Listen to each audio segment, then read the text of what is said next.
अस्सलाम वालेकुम। Eco 401 lesson number 1 introduction to economics.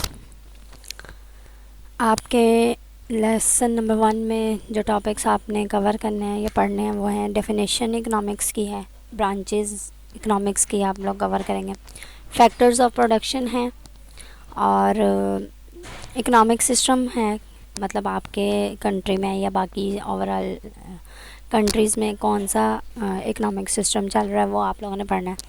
Circular flow of goods and income है और लास्ट टॉपिक जो है मैक्रो इकनॉमिक्स और माइक्रो इकनॉमिक्स है। What is economics? Economics is not a natural science. ये नेचुरल साइंस नहीं है जैसे आम हम लोग बायो केमिस्ट्री को पढ़ते हैं, उस तरह की कंसर्न स्टडी नहीं है इसकी। Social sciences are connected with the study of people in society. जो सोशल साइंसेस होती हैं, बायो केमिस्ट्री, फिज़िक्स वाले, ये जो होती हैं कंसर्न करती हैं पीपल के साथ सोसाइटी में। और it is not possible to conduct laboratory experiments. और जो इकनॉमिक्स की जो स्टडी है इसको हम लोग लेबॉर्ट्रीज़ में एक्सपेरिमेंट के थ्रू नहीं प्रोसीड कर सकते, जैसे कि हम लोग केमिस्ट्री या बायो के जो एक्सपेरिमेंट्स हैं परफॉर्म करते हैं। नेक्स्ट है इकनॉमिक्स की डेफिनेशन। ग्रीन हाईलाइट में जो है वो डेफिनेशंस हैं, एक ये डेफिनेशन है और एक ये वाली डेफिनेशन है। Economics is the study of how we the people engage ourselves in production, distribution of and consumption of goods and services in our society. Economics क्या है? स्टडी है कि हम लोग जो हैं वो किस तरह प्रोडक्शन करते हैं चीज़ों की, उनके ऊपर जो चीज़ अपने पैसे कंज्यूम करते हैं वो किस तरह से डिस्ट्रीब्यूट होकर वो दोबारा से अपने लिए प्रॉफिट करते हैं और प्रॉफिट हासिल करते हैं। ये सारी चीज़ें इकोनॉमिक्स में शामिल होती हैं। और नेक्स्ट इसकी डेफिनेशन है the science which studies human behaviour as a relationship between ends and scarce means which have alternate uses. और ये है सेकंड डेफिनेशन, मतलब ये है कि हमारा जो बिहेवियर है, हम लोग जो अपने लिए गेन करने के लिए एक कंपनी लगाते हैं, एक कंपनी में कोई चीज़ प्रोड्यूस करते हैं, उस पर चीज़ को प्रोड्यूस करने के लिए हमारी ये कोशिश होती है कि हम कम से कम उस पर अपना इन्वेस्टमेंट अपनी करें और ज़्यादा से ज़्यादा प्रॉफिट हासिल कर सकें। ये मैंने आगे लिख दिया कि लियोनिल पढ़ लें या लायनिल रॉबिन्स जो है, ये डेफिनेशन उनकी है। अगर सिंपल वर्ड्स में डेफिनेशन देना चाहें तो ये होगी economics is a science of wealth. और ये जो डेफिनेशन है ये एडम स्मिथ ने दी है। The term economics came from the Greek, ठीक है ना। और ये जो इकोनॉमिक्स वर्ड आया है ये ग्रीक लैंग्वेज का है, या ग्रीक से आया है। और इसके दो वर्ड्स मेन हैं, ओइकोस जिसका मतलब है हाउस और नोमोस कस्टम और लॉ। तो ओइकोस नोमोस का मीनिंग बन जाएगा rules of the house hold. Next है आप लोगों की ब्रांचेस ऑफ इकोनॉमिक्स। 2 ब्रांचेस हैं, मैंने ब्लू हाईलाइट कर दिया है, नॉर्मेटिव इकोनॉमिक्स और पॉजिटिव इकोनॉमिक्स। ये ग्रीन हाईलाइट इसकी डेफिनेशन है। Normative economics is the branch of economics that incorporates value judgments about what the economy should be like or what particular policy actions should be recommended to achieve a desirable goal। मतलब ये हुआ कि normative economics जो है वो क्या है, आप लोगों ने जितनी भी चीज़ें करनी हैं उसमें आप लोगों को बताया जाए कि आखिर आपने करना क्या है, आपकी डिज़ायर क्या है, आप करना क्या चाहते हैं, आप उसको किस तरह से लेके चलोगे। मतलब आप ख़ुद को बना लो एक कंपनी का ओनर, आपने कंपनी को भी लेके चलना है, उसमें जो लेबर्स काम कर रहे हैं उनको भी लेके चलना है, उनकी भी सारी डिज़ायर्स को पूरा करना है, अपनी भी जो विश है, अपनी जो डिज़ायर है क्या हमने कम इन्वेस्टमेंट करके ज़्यादा प्रॉफिट गेन करना है, वो सारी चीज़ें नॉर्मेटिव इकोनॉमिक्स में आ जाएगी। नेक्स्ट है normative economics is known as the statement of opinions which cannot be proved or disproved। ये statement होती हैं normative economics जो ओपिनियंस होते हैं आपके अपने ओपिनियंस होते हैं जो अप्रूव भी हो सकते हैं और डिसअप्रूव भी हो सकते हैं, and suggest what should be done to solve economic problems. और आप लोगों को सजेशंस दी जाती हैं, आपके जो मैनेजर्स हो गए या लेबर्स हो गए जो आप उनकी फैक्ट्री में काम कर रहे हैं, आपकी प्रोडक्शन में हेल्प कर रहे हैं, वो आपको कुछ सजेशंस भी दे सकते हैं कि हाँ जी आप ये चीज़ करेंगे तो आपको ज़्यादा फ़ायदा होगा या ज़्यादा प्रॉफिट होगा। तो इन्होंने जो एग्जांपल दी हुई है, डैट इज़ टू से अनएम्प्लॉयमेंट शुड बी रिड्यूस्ड। अब ज़ाहिर बात है जितने हम लोग अपनी कंपनी में प्रोडक्शन करना चाह रहे हैं, प्रोडक्शन करने के लिए क्या होगी, हम लोगों को लेबर्स रखने पड़ेंगे, मशीनरीज अवेल करनी पड़ेंगी। तो ये सारी चीज़ें क्या होगा, एक सर्कल होता है। हम लोग जो अपना पैसा लगा रहे हैं वो शायद किसी न किसी दूसरे बंदे के जाके उनकी इनकम हो रही हो, और ज़ाहिर बात है वो आगे से फिर कोई चीज़ लेंगे अपनी रूटीन लाइफ को ऐसे कह लेंगे, खाना रोटी खाने के लिए पैसे आगे लगाएंगे, वो उस बंदे की इनकम हो जाएगी जिससे उन्होंने रोटी खरीदनी। तो हमारा ये सर्कुलर फ्लो जो है ये लाइफ का चल रहा है। एक बंदे की जो पैसे हैं वो दूसरे के लिए इनकम बन जाती है। तो यही चीज़ वो कह रहे हैं कि अगर हम लोग लेबर्स अपनी कर रहे हैं, फैक्ट्री में एम्प्लॉय कर रहे हैं, तो उससे क्या होगी कि लोगों में अनएम्प्लॉयमेंट कम होगी, लोगों को ज़्यादा से ज़्यादा जो है नौकरी मिलेगी, उनको इनकम हासिल करने के लिए बहुत से चांसेस अवेल होंगे। Normative economics discuss what ought to be, और ये आपका MCQs हो सकता है। एग्जांपल्स उन्होंने दी हुई हैं, ये हैं कि A normative economic theory not only desires how money supply growth affects inflation, मतलब ये है कि आपकी जितनी भी नॉर्मेटिव इकोनॉमिक है, मतलब जितनी भी आपकी डिज़ायर्ड इकोनॉमी है कि आपने क्या हासिल करना है, इससे आप लोग इन्फ्लेशन को हाईलाइट नहीं कर सकते। इन्फ्लेशन क्या होती है, कहत कह लें आप लोग, तो ये वो चीज़ है। But it also provides instructions that what policy should be followed.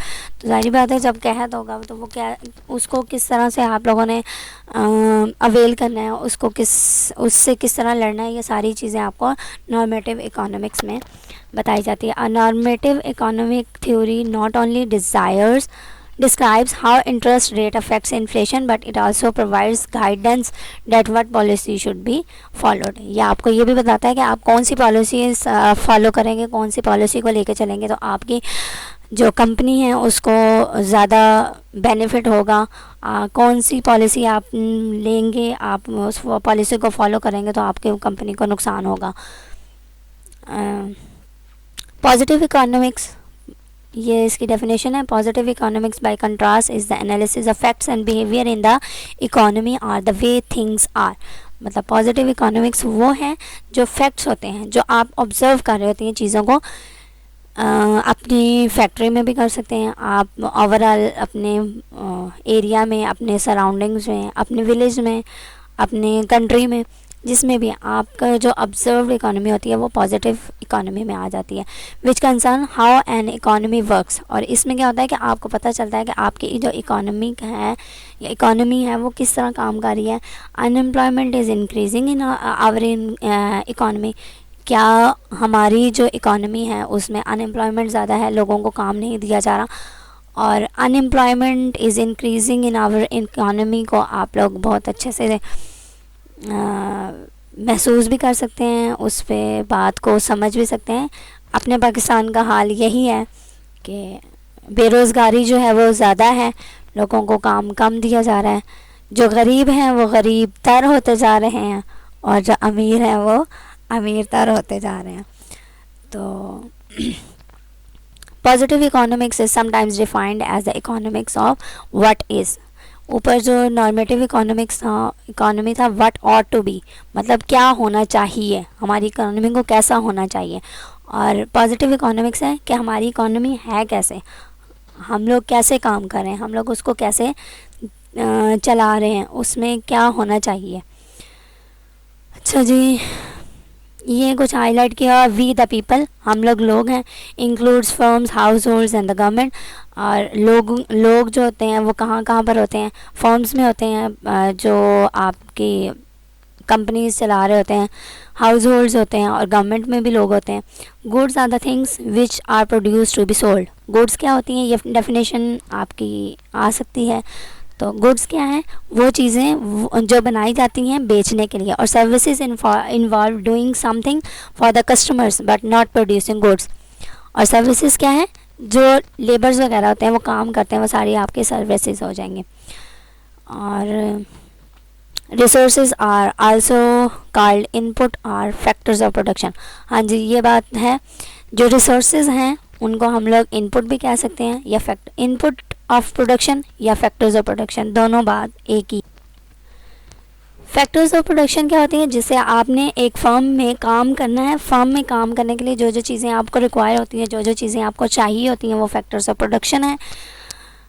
Factors of production are inputs into the production process. वो सारी चीज़ें जो आपने प्रोडक्शन करने के लिए इस्तेमाल करनी है वो सारी फैक्टर्स कहलाते हैं। They are the resources needed to produce goods and services. और ये सारे रिसोर्सेज हैं जिससे हम लोग कोई ना कोई चीज़ जो फर्म हम लोगों ने लगाई है उसमें प्रोडक्शन जो हो रही है वो सारी आउटपुट हासिल करने के लिए। फैक्टर्स ऑफ प्रोडक्शन जो होते हैं वो 4 हैं, land, labour, capital, entrepreneurship. Land में जो चीज़ें इंक्लूड होती हैं वो सारी आपकी लैंड, सिंपल जो है ज़मीन। अब ज़मीन में नेचुरल रिसोर्सेज भी होते हैं और आपके जो इंडस्ट्रियल पर्पसेस होते हैं वो भी शामिल होती हैं। लिखा हुआ includes the land use for agriculture and industrial purpose as well as natural resources taken from above or below the soil. Natural resources में आपकी एयर, ऑक्सीजन, ये सारी चीज़ें लैंड में ही शामिल होंगी। कैपिटल क्या है, consist of durable producer goods. मतलब कैपिटल क्या होते हैं, ये जो आपकी मशीनरी होती है, प्लांट्स वगैरह लगा के आप लोगों ने जो चीज़ प्रोड्यूस करनी होती है वो कैपिटल होते हैं। That are in turn use for production of other goods. Labour क्या है, labour consist of man power.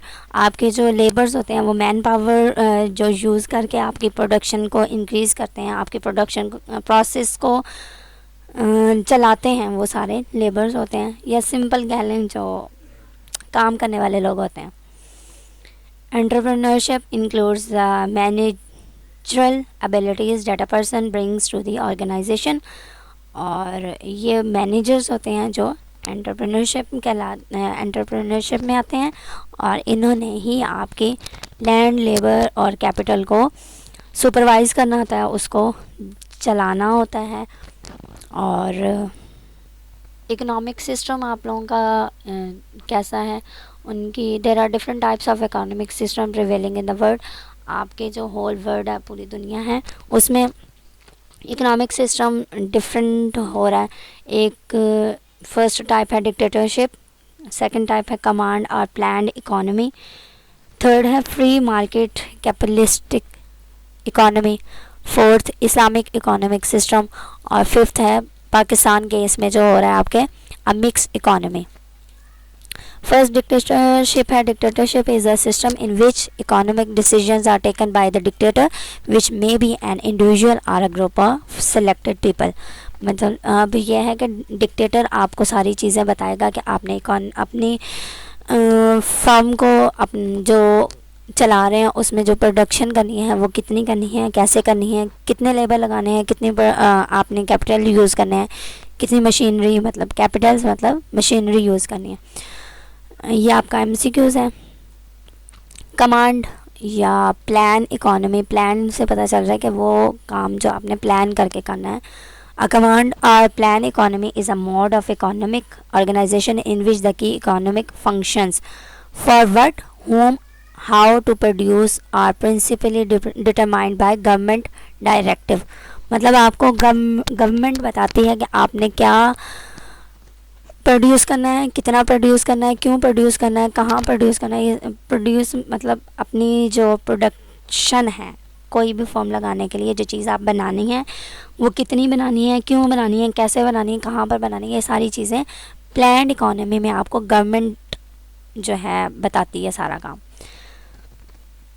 In a planned economy, a planning committee, usually government or some group, determines the economy's output of goods and services. वही बात कि या तो आपको government बताएगी या कुछ पीपल कुछ लोग जो हैं वो एक इकट्ठे कर देंगे, हाँ जी, इनसे आप लोग मशवरा कर सकते हैं कि आपने क्या काम करना है, कैसे करना है. They decide about the optimal mix of resources in the economy, और वो भी ये भी डिसाइड करते हैं कि आपने कितना रिसोर्सेज को यूज़ करना है. रिसोर्सेज क्या थे, कितनी आपने गुड्स एंड सर्विसेज प्रोड्यूस करनी है, क्या क्या चीज़ें यूज़ करके. नेक्स्ट है फ्री मार्केट इकोनॉमी या free capitalistic economy. A free market economy is a system in which the question about what to produce, how to produce and for whom to produce are decided primarily by the demand and supply interactions in the market. यहाँ पे free होता है, आपको कोई government नहीं dictate करती कि आपने किधर प्रोड्यूस करनी है, कौन सी प्लेस लेनी है, कहाँ पर कितनी चीज़ें प्रोड्यूस करनी है. या आपको आपकी डिमांड और सप्लाई जो चीज़ है, मतलब आपने आपके लोग जो प्रोडक्शन है, जो आप चीज़ बना रहे हो, सपोज़ मैं कह रही हूँ कि आपकी फर्म आपने लगाई है और आपकी फर्म में बल्ब प्रोड्यूस हो रहे हैं, तो आपकी जो बल्ब्स की जो प्रोडक्शन है उसकी डिमांड आपको बताएगी कि आपने कितनी और चीज़ें बनानी हैं, और आपकी जितनी चीज़ें सप्लाई हो रही हैं, लोगों तक जा रही हैं, वो चीज़ आपको बताएगी कि आपने नेक्स्ट और कितनी चीज़ें बनानी हैं और आपको कितना और जो है फ़ायदा होगा. इतनी चीज़ें बनाओगे आप तो आपको इतना फ़ायदा होगा. ये सारी चीज़ें फ्री इकोनॉमी में आती है कि आपको कोई बाउंडेशन नहीं है, कोई आपके ऊपर सुपरवाइज़ नहीं करेगी, ना कोई गवर्नमेंट, ना कोई लोग, ना कुछ. सिर्फ आपकी जो डिमांड एंड सप्लाई होगी आपके प्रोडक्शन की, वो चीज़ आपको बताएगी कि आपने कितनी और चीज़ें बनानी हैं. In this economy, what to produce is thereby determined by the market price of each good and services. वही बात कि आपको आपकी जो प्राइस है गुड्स और सर्विसेज की, मतलब जो आपने प्रोडक्शन की है चीज़ की, वो आपको बताएगी कि आपने और कितनी चीज़ को प्रोड्यूस करना है, बनाना है. In a free economy, the only goods and services produced are those whose price in the market is at least equal to the producer's cost of producing output. वही बात बार बार की जा रही है. ख़ुद को आप जो है अब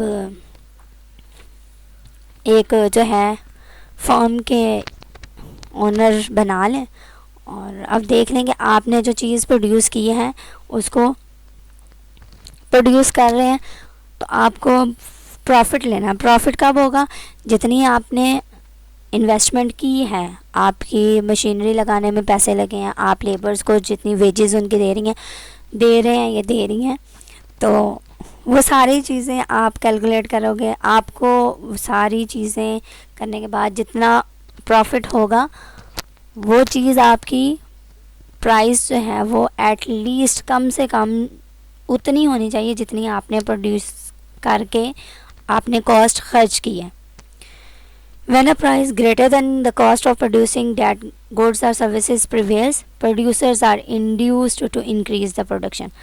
जाहिर बात है, जब आपकी एक चीज़ बना रहे हैं, एक बल्ब प्रोड्यूस किया है, उसमें आपके पैसे लगे हैं, सपोज़ 10 रुपये लगे हैं, और आपका जो बल्ब है उसकी जो सप्लाई हुई है वो 20 रुपये की, मतलब एक जो बल्ब है वो 20 रुपये का किसी ने ख़रीदा है, तो आपको जो प्रॉफिट हुआ है वो 10 का हुआ है. तो जब 10 का प्रॉफिट हुआ है तो ज़ाहिर बात है हम लोगों को 10 का प्रॉफिट हो गया, इतना ज़्यादा प्रॉफिट हो गया, तो हम लोग तो और ज़्यादा बल्ब्स बनाएंगे कि हमें प्रॉफिट जो है वो ज़्यादा से ज़्यादा होता रहे. नेक्स्ट है if the products price falls below the cost of production, producers reduce supply. ये तीनों चीज़ें हैं. या तो आपके पास जितनी आपने कॉस्ट यूज़ की है या इस्तेमाल की है उतनी ही आपको वापस आ जाए, पे बैक हो जाए, तब भी आप और प्रोडक्शन कर सकते हैं. अगर आपकी कॉस्ट कम लगी हो और आपका प्रॉफिट ज़्यादा हो रहा हो, तब भी आप और प्रोडक्शन जो है वो कर सकते हैं. लेकिन एक पॉसिबिलिटी ये भी है कि आपकी पैसे जो हैं प्रोडक्शन में ज़्यादा लगे हों और आपको पे बैक कम दिया जाए तो सारी बात है आप वो चीज़ को बनाना बंद कर देंगे। इस्लामिक इकोनॉमिक सिस्टम, इस्लाम से पता चल रहा है कि हमारे जो इस्लाम में हमें चीज़ बताई गई है ये वाला सिस्टम वही सिस्टम है। The system is based on Islamic values and Islamic rules, that is to say ज़कात एंड नुशर, दो चीज़ें हैं। ETC आगे लगा दिए कि और भी चीज़ें हो सकती हैं, लेकिन ज़कात और उशर ज़्यादा जो है कंसिडर किया जाता है इकोनॉमिक्स में। Islam forwards both the taking and giving of interest, मतलब हमें जो है मना किया गया है कि आपने ना सूद लेना है ना किसी को देना है। ये येलो हाइलाइट्स में सारे आपके MCQs हैं। The Islamic economic principles if strictly followed would eliminate the possibility of accumulation of wealth in the hands of a few and would ensure the greater circulation of money as well as wider distribution of wealth। ज़ाहिर बात है हमारा जो इस्लाम है उसने हमें ज़कात क्यों दी जाती है, उशर क्यों दी जाता है कि जिन लोगों के पास पैसे हैं उनके हाथ से निकल के उन लोगों के पास पैसे जाएं जिनके पास पैसे नहीं हैं। तो ज़ाहिर बात है पैसे जो हैं वो जब सर्कुलेट होंगे तो लोगों को भी जिनके पास पैसे नहीं है या गरीब जो हैं उनको भी ये मौका मिलेगा कि वो कुछ अपनी चीज़ें अपने लिए ख़रीद सकें। तो जो सर्कुलेशन है ये बहुत ज़्यादा ज़रूरी है मनी की। अगर हम लोग अमीर होना चाहते हैं या हमारी जो कंडीशंस हैं वो एक बात की जाती है, हमारी जो है पॉवर्टी लाइन से भी नीचे है, हमारी इनकम कह लें या जो भी है, हम लोग पॉवर्टी लाइन से नीचे, पॉवर्टी लाइन से भी नीचे हैं, सॉरी मैं गलत कह रही थी। तो वो क्यों है? क्योंकि जिसके पास पैसा है वो पैसा अपने तक ही रखता है, किसी और को नहीं देता। तो जब पैसा अपने तक ही रहेगा, जो गरीब हैं उन्होंने क्या करना है, फिर मरना ही है। और ये मरना जो है पाकिस्तान कह रही हूँ सॉरी, इस्लाम में वैसे ही अच्छा नहीं समझा जाता। तो अब पाकिस्तान है तो पाकिस्तान में तो फिर गरीब गरीब तर और अमीर अमीर तर होता जा रहा है और होता, देखो अब कब तक होता रहेगा।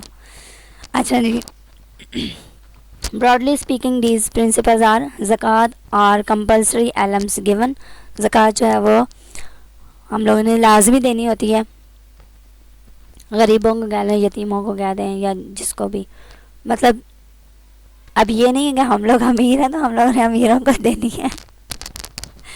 The Islamic law of inheritance which splits the property of an individual into number of shares given to his relation, ये सारी चीज़ें आप लोगों को पता है।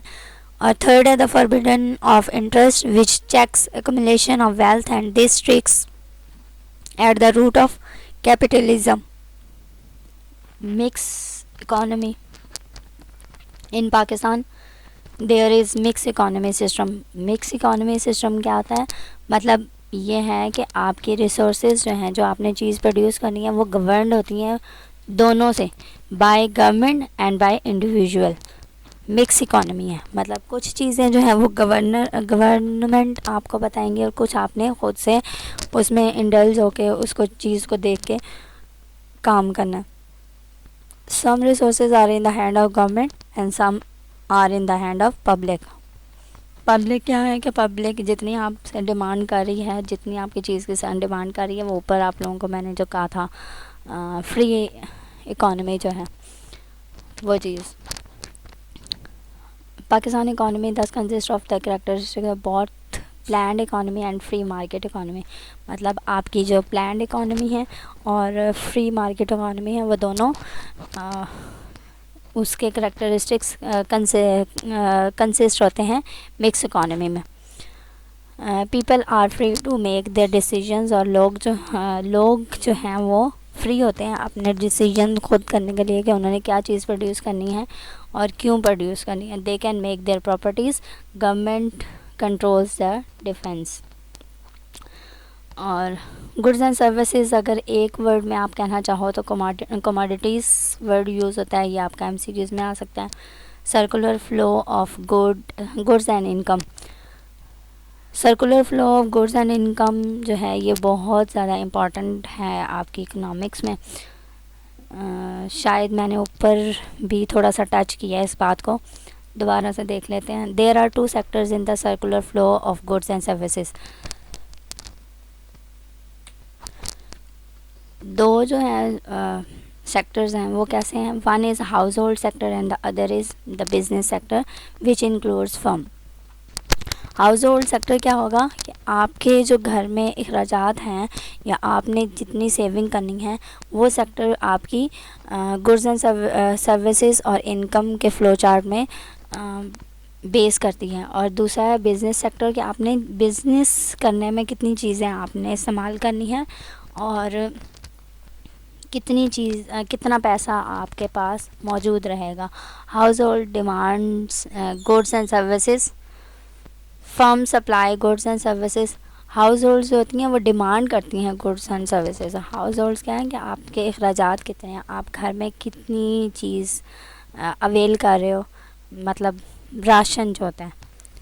और फर्म सप्लाई करती है गुड्स एंड सर्विसेज. ये आपका MCQs है, बहुत ज़्यादा इंपॉर्टेंट है. हाउस होल्ड्स में क्या होता है, आपने चीज़ों को डिमांड करना होता है. आपने दाल कितनी लेके आनी है, दाल चने, दाल माश, जो भी चीज़ें हैं, और फर्म्स ने वो चीज़ आपको सप्लाई करनी होती हैं. An exchange takes place in economy. ज़ाहिर बात है आप डिमांड कर रहे हैं तो सप्लाई आपको जो है वो फर्म करेगी और यही एक्सचेंज कहलाती है. In monetary economic firm exchange goods and services for money. ये आपका एक MCQs भी हो सकता है. मॉनेटरी इकोनॉमी क्या है, जिसमें आपने पैसे से गुड्स एंड सर्विसेज या कमोडिटीज़ या अपनी जो चीज़ें हैं वो ख़रीदनी है. Firms demand factors of production and house hold supply factors of production. अब भी यहाँ पे ये चीज़ देख लेंगे, हाउस होल्ड्स ने डिमांड करनी है गुड्स एंड सर्विसेज, जबकि हाउस होल्ड ने सप्लाई करनी है factors of production. Factors of production क्या होते हैं, लेबर, कैपिटल, लैंड, ये सारी चीज़ें हाउस होल्ड्स ने प्रोवाइड करनी है आप लोगों को, फर्म्स को. और फर्म्स ने डिमांड क्या करनी है, फैक्टर्स ऑफ प्रोडक्शन को. ज़ाहिर बात है फर्म्स क्या कहेंगी कि हमारे पास ज़्यादा से ज़्यादा लेबर हो, हमारे पास ज़्यादा से ज़्यादा कैपिटल हो. तो ये चीज़ें आपके MCQs में आ सकती हैं. फर्म्स पे the payment in terms of wages, rent etcetera.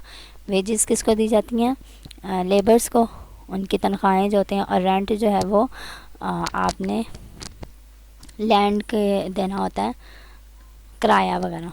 This is circular flow of goods. और यही जो है सर्कुलर फ्लो कहलाता है. On the other hand household gives money to firms to purchase goods and services from firms. Household जो होते हैं वो क्या कहते हैं, मनी देते हैं, पैसे देते हैं फर्म्स को कि वो उन्होंने अपनी चीज़ें जो हैं गुड्स एंड सर्विसेज ख़रीदनी हैं, किन से, फर्म से. और firms give money to households in return for factors of production.